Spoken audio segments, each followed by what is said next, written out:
बेपतुश्च शरीरे मे रोमहर्षश्च जायते गाण्डीवं संसते हस्तात् त्वक् चैव পরিগচ্ছতে।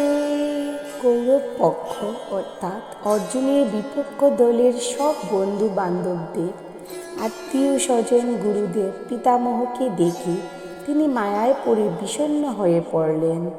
তিনি ভগবান শ্রীকৃষ্ণকে বললেন, আমার সব শরীর কম্পিত ও রোমাঞ্চিত হচ্ছে, আমার হাত থেকে গান্ডীব খসে পড়ছে এবং ত্বক যেন জ্বলে যাচ্ছে। ন চ শক্নমবস্থাতুম ভ্রমতীব চ মে মনঃ নিমিত্তানি চ পশ্যামি বিপরীতানি কেশব। অর্জুন ভগবান শ্রীকৃষ্ণকে আরও বলছেন, হে কেশব, আমি এখন আর স্থির থাকতে পারছি না।